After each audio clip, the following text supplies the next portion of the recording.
On today's episode, ladies and gentlemen, we are back and talking about some projections, looking at the power of math and what to expect for the San Diego Padres in 2024, according to FanGraphs, albeit offseason isn't over, but we're going to look at it for now. Lots to talk about. Let's get into it. You are Locked On Padres, your daily San Diego Padres podcast, part of the Locked On Podcast Network, your team every day.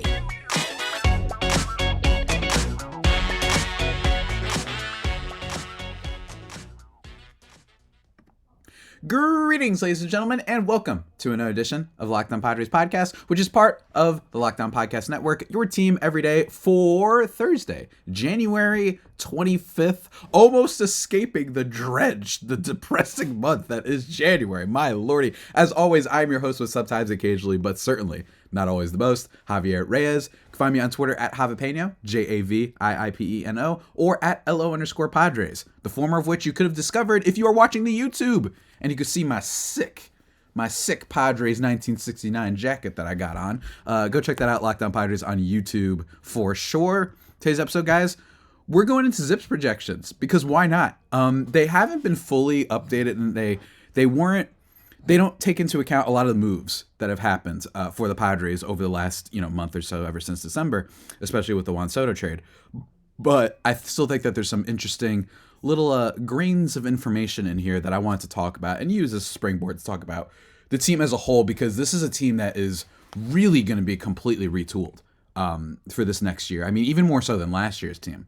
And that might sound crazy, but especially since last year saw the arrival of Xander Bogaerts and a lot of money being thrown around. But this team is just almost a complete makeover, it feels like, outside some of the pillars and the obvious players. So there's a lot to talk about, ladies and gentlemen. A lot to talk about. Today's episode, guys, though, is brought to you by FanDuel. Make every moment more. Right now, new customers get 150 buckaroos guaranteed when you place a $5 bet. Visit FanDuel.com/lockedon to get started. And heck, man, let's get started with this episode. All right, enough dilly-dallying. So here's the thing. Overall, Zips projections, they're just a helpful template. Again, that needs to be emphasized before we get into this, because projections and math and blah, blah, blah, blah, blah, especially with FanGraphs, it can be a little bit wonky because that's how sports work. So it's not smart to get mad at these things, and it's certainly, in my opinion, also not smart to dunk on them if they get wrong, right? Like, this is just a sports thing, and also don't base any of your predictions on them either, because and I'll talk about this in a little bit, there's plenty of things that will get wrong, and there's plenty of things that I've noticed covering baseball that they tend to really get excited over. Stuff like hard hit rate, stuff like stuff plus. And that can sometimes work out for sure, but it's only a sometimes. This isn't, set in stone, obviously. And there's a lot to talk about here, so we're going to get into it. The first thing that I want to say is the team projects to be, as expected, about a high 80s win team. In best case scenario, right? They're not going to be the team that wins the division. That's going to be the Dodgers, who just the other day signed someone else, by the way. I'm forgetting who. James Paxton they signed the other day, which stinks because I thought that was an interesting target for the Padres potentially. But again, this is not a team that should be expected to be a real, true, ultimate contender until we see them play a little bit more. Right now, a lot of things are up and in the air because they do have a lot of stars, obviously with Tatis, with Machado, with Bogaerts, Darvish, Musgrove, guys like that, and hopefully Luis Campusano. But there still is a lot of question marks, particularly around pitching, and particularly around their not that they don't have depth, but how the depth will play, I think is a way to put it, right? So let's get into it. The first thing I want to talk about is that the Padres, when it comes to their 2024 hopes, a lot of it, obviously, is predicated on what they can get out of Fernando Tatis Jr., Manny Machado, and Xander Bogaerts. And for the most part, Zips really likes those guys to at least be better than what they were last year, at least for the most part.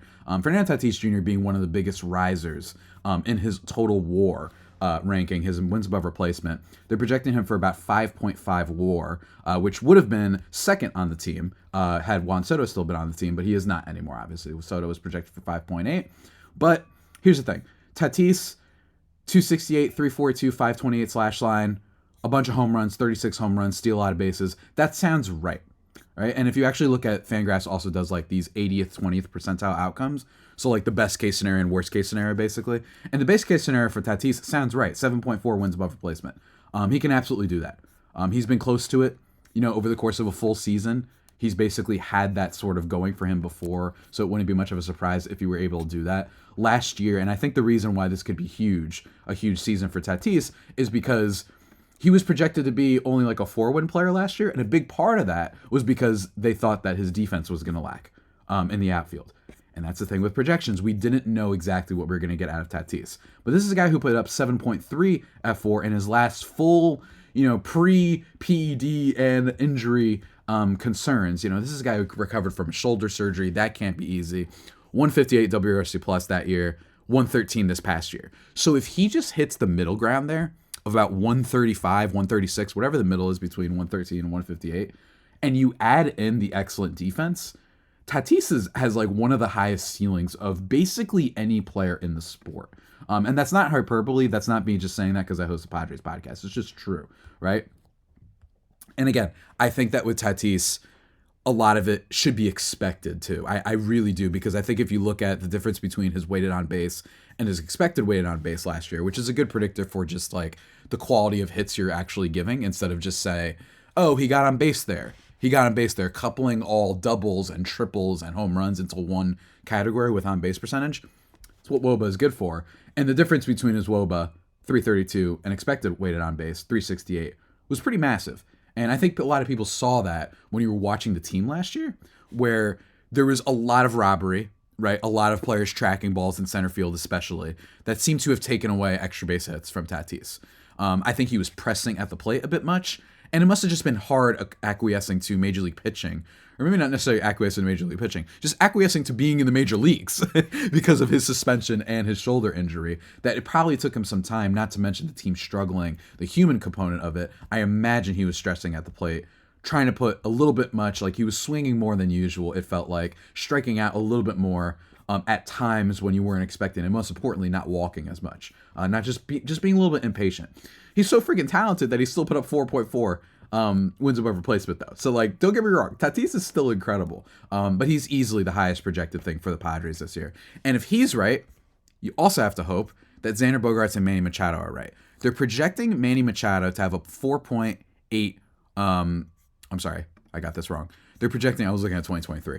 They're looking at Manny Machado to be about for this next year, a 4.1 wins above replacement player. Same thing for Xander Bogaerts, 4.1. And it feels like a lot of that is projected to be based around good defense, right? From Manny Machado. And Bogaerts, they're kind of projecting to be not a negative, but certainly not a plus in that department.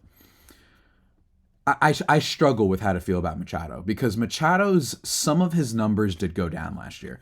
He was fundamentally not hitting the ball quite as hard. His hard hit rate went from 91 percentile to 75 percentile, and his walk rate went down a lot too, 70th percentile to 47 percentile.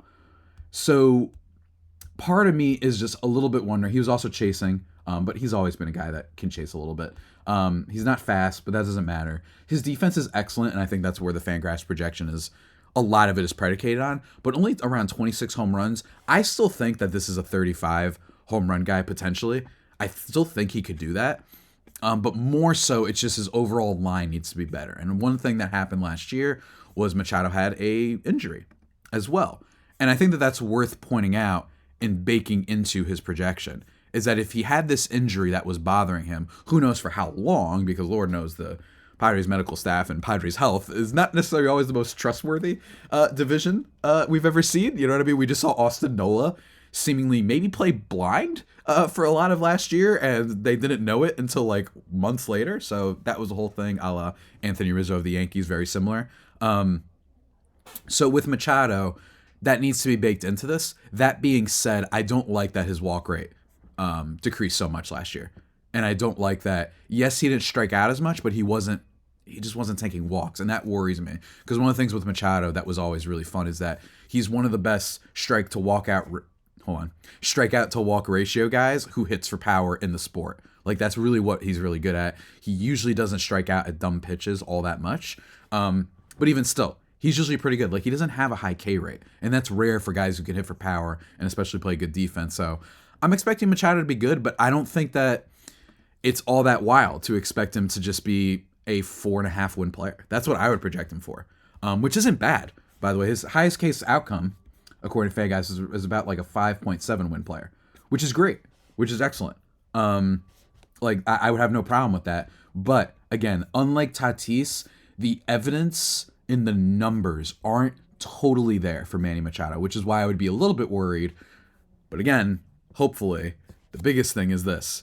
Can everybody hit and just be a little bit more clutch in winning scenarios, right? Because that was a big reason why Bogaerts and Machado, they just weren't able to drive in runs last year. And that was a big problem. We just didn't have many run producers. So that was the issue there.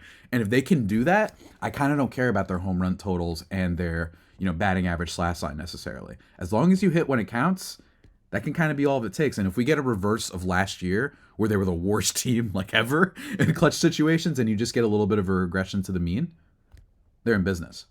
But ladies and gentlemen, that's not it. We still got a lot to talk about, folks. A lot to talk about when it comes to the Zips projections for the San Diego Padres that we got to talk about, ladies and gentlemen. But before we continue,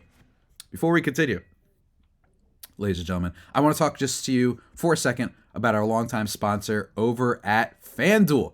We love FanDuel, man. Don't we love FanDuel? FanDuel's great. It's awesome. It's spectacular. And the NFL season, it's wrapping up, folks. We only got 2 more weekends left. So if you want to get those bets in, you better do it fast, ladies and gentlemen. Right now, though, new customers can get 150 buckaroos in bonus bets guaranteed when you place a $5 moneyline bet. Oh, no. You heard that right. That's 150 bucks in bonus bets, win or lose. No. That wasn't some weird Freudian slip of mine. No. Just 150 bucks, win or lose when you place a $5 bet.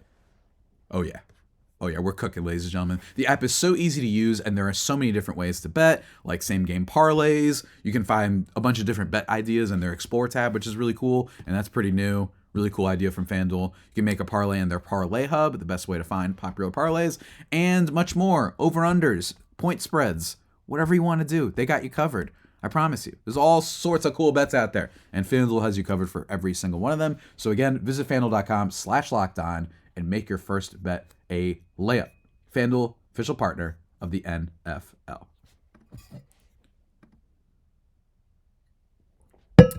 And just like that, we are back, ladies and gentlemen, here on the Locked On Padres podcast, discussing the FanGraphs projections, the zippy doodah predictions, ladies and gentlemen. And today we're mostly, if not entirely, focusing on the batting side of things, which is why we took so much time talking about Tatis and Manny Machado. The last one of that big three is Xander Bogaerts, who is also, according to Zips, projected for a 4.1 wins above replacement. He's a really difficult one to project. First of all, and again, this is really, Bogaerts is funny because Bogaerts on the one hand is like the classic guy who just didn't produce in his first year, and everyone's freaking out because they're like, oh my God, that contract, disaster. And I am really getting annoyed with baseball fans having short-term memory. Let me tell you, sorry, my apologies, sports fans having short-term memory. Xander Bogaerts at his best is an incredibly good player. And I think that one of the problems that I have with this assumption is that, guys, we just saw this for 2 high-key, high-profile players. Actually, 3, in fact. Trey Turner was really bad for the Phillies last year. Who do you think had more F4 last year? Xander Bogaerts or Trey Turner? I bet most people would say Trey Turner. He had a 3.8, while Xander Bogaerts had a 4.4. Now, a lot of that is because Xander Bogaerts had a really great first month and was just okay for the rest of the year for the most part, while Trey Turner became Ruth in the last month of the season, famously, as everybody has pointed out. It was genuinely one of the most incredible things I'd ever seen from my guy. He just he was amazing. I'm actually looking at his splits because I want to get this exact, because I remember him going absurd in the second half. Let me see. Yeah, in August he hit 333, which is pretty nuts. And in total in August he had a 179 WRC plus. And in March and April, 77, 66 in May, 111 in June, July 67, then 179 in August, and 150 in September, October. So he basically got all of his wins from those last 2 months, pretty much. Like, he was a bad player last year. And no one's really talking about that as much as Xander Bogaerts' bad season last year. Again, he wasn't incredible. It was really frustrating seeing him decline last year. But I don't know if it was a decline as much as it was just not a great year. 4.4 F4 is pretty good, and I think that the projection for him is really low. We saw last year that he had the wrist issue. Right now, this is an issue that has plagued him throughout his career.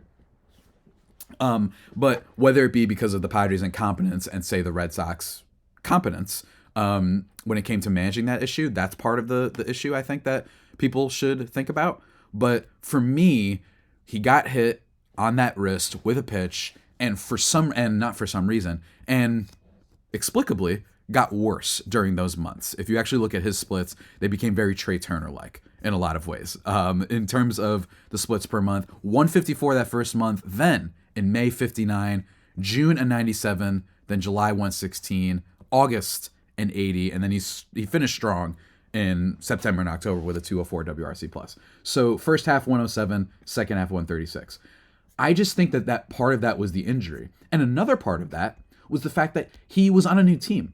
I just mentioned Trey Turner. You remember what Francisco Lindor's first year was? Not that great. And he had just transitioned from the American League to the National League.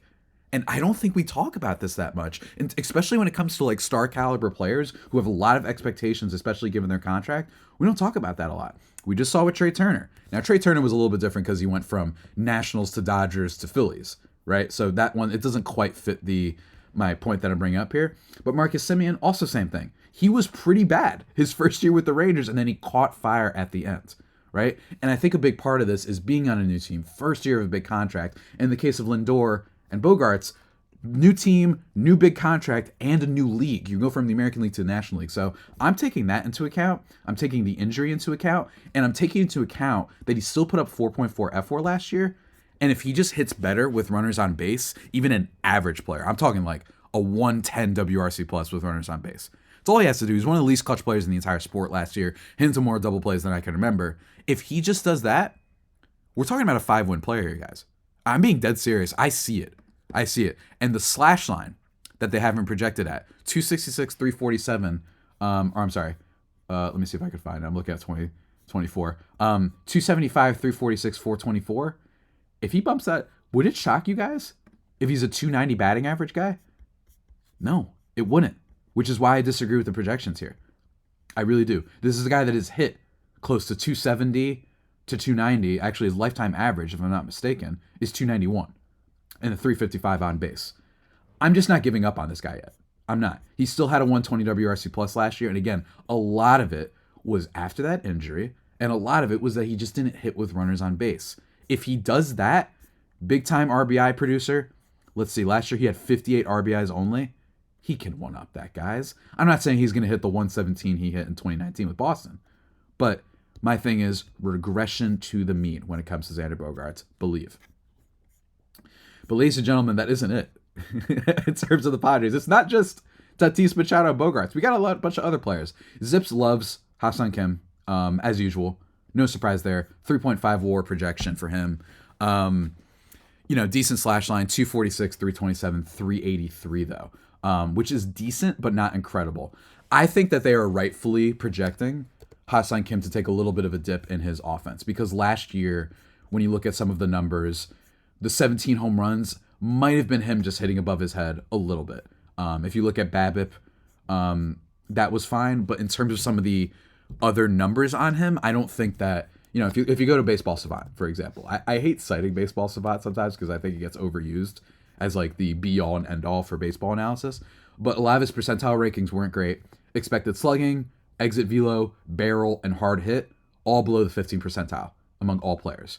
Right? Now, one thing that he was great at, which I think he will keep up, is his plate discipline. I still think he could be a good on-base guy, which is, by the way, huge, because Ha-Seong Kim is going to be one of the best defenders in the sport, him and Tatis both, so that's fine. But do not expect that because he set his career high in home runs, that he's going to be a 25 home run guy this next year. I think that's a big part of this, and I think that's baked into these ZiPS projections. They're not expecting him to be as prolific a batter, I think, this next year. He can still be okay. OPS plus above 100, that's okay. That's fine. but they're not expecting too much. And I don't think you should either. And the stolen bases are great. I love the stolen bases. If you have him in fantasy, I'd be careful too. 38 stolen bases last year, 17 home runs. That's amazing. 260, 351, 398 slash line. Like, he's going to help you there. But I'd be a little bit careful to project him to get better. In fact, I actually wouldn't be that surprised if he basically was what he was in 2022. 3.7 win player, 106 WRC plus, 11 homers, maybe a little bit more steals. I think he really got into the steals thing. So maybe 25 steals for him. I just don't know if a lot of it was just getting the right pitch, hitting to the left field porch at Petco, and just kind of mastering that. I just don't see it, especially with those exit velocity numbers, that they're going to go up. Which is why I've been one of those people who are like, I kind of like the idea of selling high on him right now. But we'll see. That still might happen, by the way. There have been reports that there's widespread interest in Ha-Seong Kim. I still love the man. I'm just throwing it out there, though. Don't be shocked if you get more rumors on him. So he's great. That should be exciting. Can't wait. Next guy to talk about. It's funny that this is before the Soto trade. I just want to use this point to illustrate why Zip's projections can be very flawed and why my own logic could be flawed. But we're going to take a quick break, guys. A word from some of our sponsors. We'll be back. Let's talk about it in just a second. And we're back, ladies and gentlemen, here on the Locked On Padres podcast, where we are going over the Zips projections for the offense for the Padres this coming season. A lot of cool stuff, man. A lot of cool stuff. We just got done talking about Ha-Seong Kim, who everyone hates me for for trying to trade all offseason. I just want to point this out. Trent Grisham, before the trade went down, Zips projected him at a 2.9 F4. For fun fact, Zips also projected him for a 3.4 F4 last year. I don't know what it is with just Zips not caring that Trent Grisham cannot make contact, right? Like, at all and consistently. He's either hitting a triple or he's striking out. Like, that, he is very Joey Gallo-like. And in terms of the Yankees, they've got him at 2.7 F4 this year, which I think is hilarious. And again, this is why it's worth pointing out that Zips can't be perfect. Because I think what Zips loves about Grisham is that the defense is there, the defensive upside is there, and he hits the ball really hard. He's still up there in hard hit rate. I think that's why they like him so much. But again, remember that last season, like, they projected him this high and he didn't do that. I don't see it for Grisham because look, 1.7 F4 last year, 2.2, 2.3, 2.3. Where is this 2.9 low threes coming from with Trent Grisham for his wins above replacement? I don't understand it. It's because they like his hard hit rate and they're obsessed with the defense, and that's it. That being said, I think with the Yankees, he could be better. What I said before about his projection for Trent Grisham, the 2.9, that was with the Padres. I actually think he could be good with the Yankees. I think that the short porch there could help him. I think he could sneak into like 25 home runs if things go right. And if he's just taught to hit better, I could totally see that. I'm saying all this to say Zips can be untrustworthy in certain areas, and also brace yourself for Trent Grisham not being too bad of a player. I actually totally see it with the Yankees. But anyway, another thing worth pointing out is last year, Zips projected Austin Nola for 2.1 wins above replacement and Luis Campusano for 1.2 wins above replacement. It's true. I'm looking at it right now. And I'm just saying that again to illustrate that these things aren't perfect. I don't know what they saw in Austin Nola at all. I still don't understand. They probably, I think a big part of it was that they projected Luis Campusano's defense to be a negative, which is fine. But they also didn't take into account that Luis Campusano, a lot of his playing time, OPS plus, they projected him last year at 89. They didn't expect him to get better hitting for some reason. And they didn't take into account the fact that the Padres had been using him so poorly up to that point, right? Inconsistent playing time, the fact that he would, pinch hit to face Kenley Jansen to start his career, the fact that every time he had a good game, they'd send him back down, or every time he just had like a 3-game bad stretch, they'd send him back down. Really, really frustrating. And what's funny is Zip still hasn't learned when it comes to Luis Campusano. They've got him projected for a 1.1 F4, 257, 313, 405 slash line.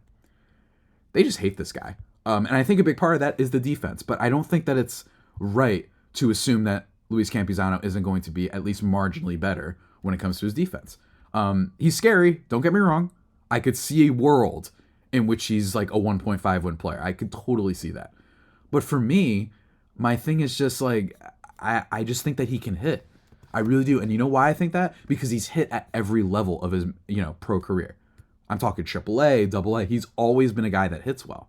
And I know that his percentile rankings aren't the most thrilling in the world. He does chase a lot. He does not have the best barrel and hard hit rates ever. But remember, for a catcher, he's pretty dang good. He's up there in whiff percentage. He's up there in strikeout percentage. He doesn't strike out. I don't think this is a guy who's going to hit a lot for a lot of power, but I don't think he needs to. I think he's going to do something just a little bit worse than what he did last year. I really think that Zips keeps underrating this guy, and I don't think Zips likes guys in general that don't hit the ball super hard. But I think in the case of Campusano, this guy's just a hitter's hitter. As everybody knows, last year, 134 WRC+, plus, good for 1.4 F4. That was in only 49 games. 49 games. So unless Zips is projecting Kyle Higashioka to step in there and take over, I don't see it. Now, part of the Zips projection here was also they were a little bit assuming that Gary Sanchez would be brought back, just based on the fact that he was with the team before. Okay, you want to go by that? Fine. With Gary Sanchez, they projected him at a 1.5 wins above replacement, but he's currently still a free agent, and they got Kyle Higashioka. So that tells me that that Luis Campusano should be expected to be better. And if you look at a little bit of the update, 2.2 wins above replacement, I can see that. 110 WRC plus I think is a tad low, but 265, 323, 437 slash line, that's not bad. Unless something happens and Gary Sanchez is brought in, he is going to eclipse more than 1.3 wins above replacement, no doubt. No doubt in my mind. But I do think the defense is something to look into. And I do think that as a whole, Luis Campusano is still young, and you got to be careful with that always. He is still 25 years old. So I would look into that. But I think that he can still be like a secret X factor weapon for this team. I don't see what he did last year as something that can't be totally replicated. And again, 7 home runs in 49 games. I don't know if that's going to space out over the course of 110, 20 games that he plays. But if it does, guys, I think it's legit. I really do. And I know that the BABIP is high. I think the BABIP is 331 for a catcher is pretty, eye-popping, and it makes you think, okay, so the batting average has to go down. Sure. But can he be a 280, 340 guy? Sure. Why not? I think the batting average part is totally legit. I really do. I've been a Luis Campusano truther for as long as I've been hosting this podcast, and it finally came true last year. Expected batting average, I don't think he got super lucky. I do think, don't expect a 25 home run guy. Don't expect him to be the best offensive catcher in baseball, which is what his numbers last year might pretend for, or might project for, I should say. Don't expect that. But if you don't, and you just expect a high quality catcher who at the very minimum, if he just gets okay as a defensive catcher, he could be a top 7 catcher in baseball, guys. Like, seriously, I think that is the upside for him. I think a 2.5 wins above replacement is totally in his reach.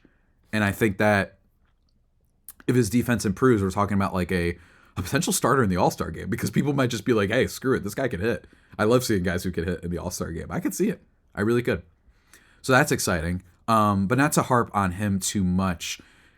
The last bunch of things to talk about when it comes to hitting are very difficult. Very, very difficult. So here's the thing.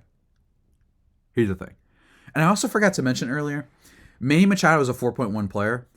Part of that is because of the injury and him playing DH. I don't know how to project that right now.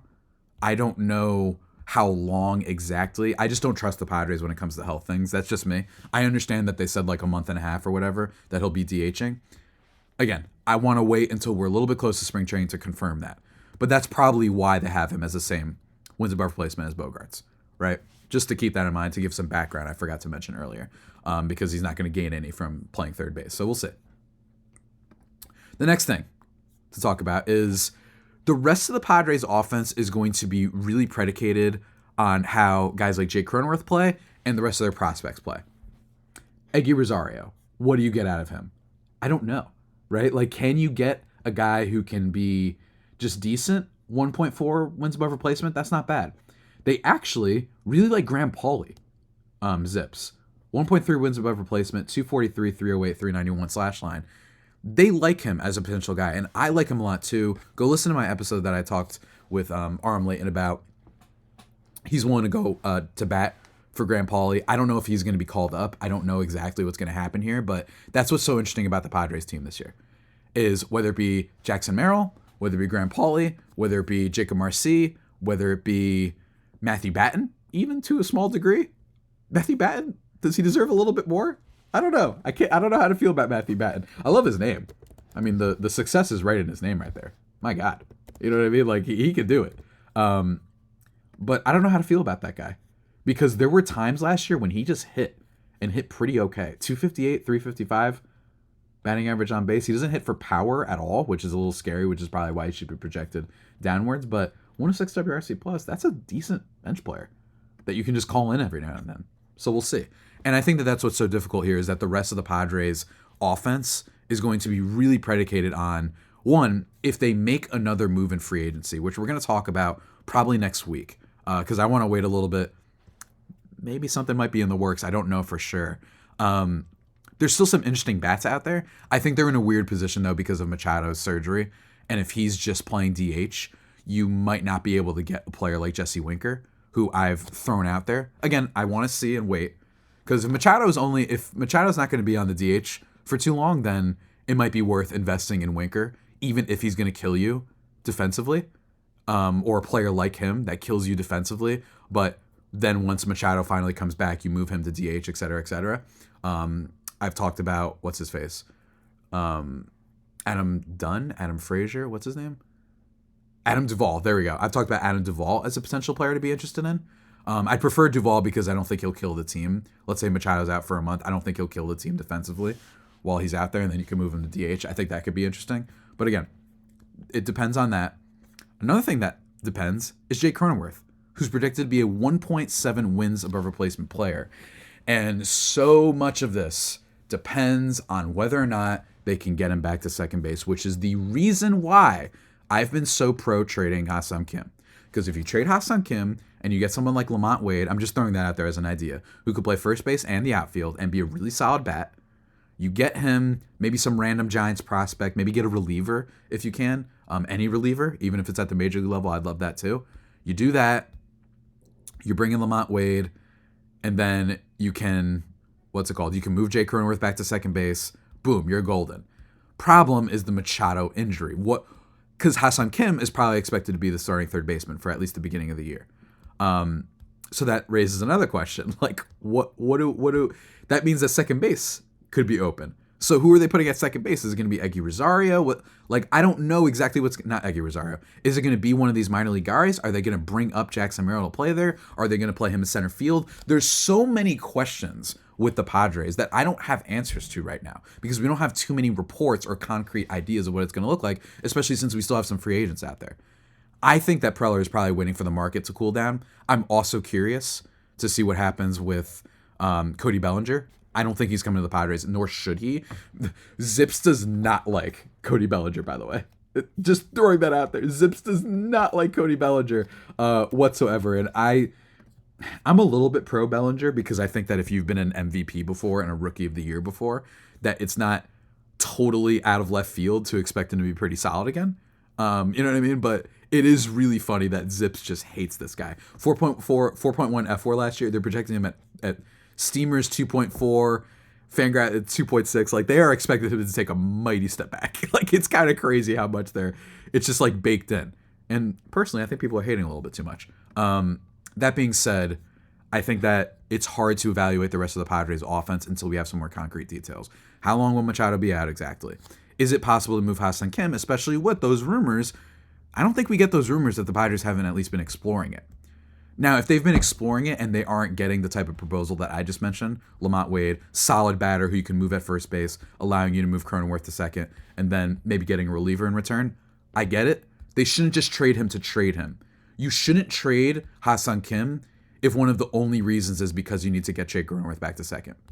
It's a big plus, though, which is why Lamont Wade, and then you get Cronenworth at his best, potentially, at second base. I would try to salvage the Cronenworth thing. And I know there's probably already people typing, like, just trade Cronenworth. And I'm like, yeah, and we said that for Hosmer for how many years? And no one would bite. Teams aren't stupid. The only team out there that you might be able to swindle is like the Rockies, because they'll just be like, hey, Cronenworth, he's fun. He's got a big idea. We love culture guys. That's the only team I could see you swindling for. But for 7 years, even they might not be that crazy. So that's my thing. Instead of just throwing out there and texting me and DMing me about how they should trade Cronenworth instead, that's a pipe dream. It's not happening. You know what I mean? You can't just will things into existence. You actually have to give up good players usually in trades, or players that people are interested in. No one's interested in Jay Cronenworth with that contract right now. And that's what all reports say. So again, what happens in center field? Do they play Jacob Marcy?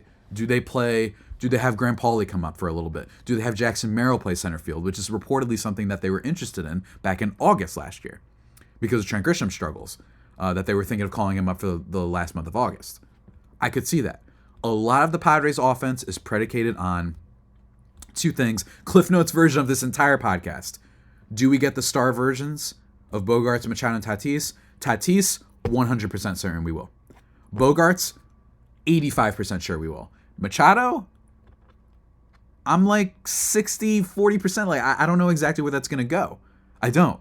I think the wins above replacement thing he can certainly be okay in, but remember, he's going to be playing DH to start the year, so that's tricky. We have to see. But personally, I don't mind the idea, man. I think that trading Kim would boost a lot of the projections for this team, because then I know it sucks to lose him, but you can get a decent player like Lamont Wade. You can get a reliever or whatever. You move Cronenworth, try to salvage it. If it doesn't work, then we can talk about whether or not you just buy the guy out. We should at least try one more year, especially at the position that he was originally good at second base. Get Eguy Rosario, get someone else to play third base, at least competently, until Machado's back. But then that depends on how long is Machado going to be out. If Machado's out for like 3 months, then yeah, you might have to just keep Kim and roll with it and see what happens, right?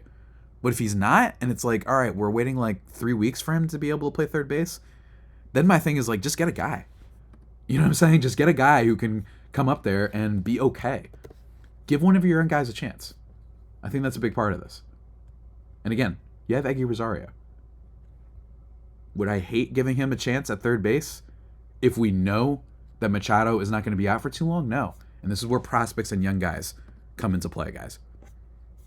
24 years old. We don't know for sure what Eguy Rosario is. I think it's worth trying out. And I think it'd be fun in a lot of ways to just talk about on this podcast. It would not be fun to lose Ha-Seong Kim, but I think it would be the prudent thing, especially with him being a free agent after this year, and with Padres financials being, well, I think every now and then a little bit overblown. I think temporarily a little bit hindering the team. So we'll have to see. Ladies and gentlemen. There are so many possibilities. With that all being said, that about does it for today's edition of the Locked On Padres podcast, the only pod that may be better than the Padres themselves. Remember to subscribe to the podcast wherever you get your podcasts from. Follow myself on Twitter at Javipeno,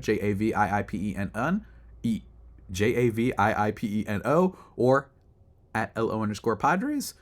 Stay tuned for tomorrow when we go over the pitching side of things when it comes to the Zips projections, giving my thoughts on that, being very sad that the Dodgers acquired quite literally every single player, every single pitcher that I was interested in, seemingly, and then future episodes. So we're going to talk about free agents. We're going to talk about the biggest X factors for the team, personally, that I have for this next year, and it won't be someone like Tatis because he's obvious. I'm going to be talking about that. Going to be talking about the free agent targets. Going to be talking about old targets that the Padres used to have just for a little bit of fun, that they ended up not getting, and how that's aged poorly or well. So that should be a lot of fun. But yeah, ladies and gentlemen, that's it. That is it. Zips projections, math. Can't wait to see how this team forms. It's exciting. It's exciting. The unknown is actually kind of exciting. It's weird. I know it sounds weird, but it's kind of exciting. Until next time, stay safe, and of course, stay faithful. My Friar Faithful homies, take care.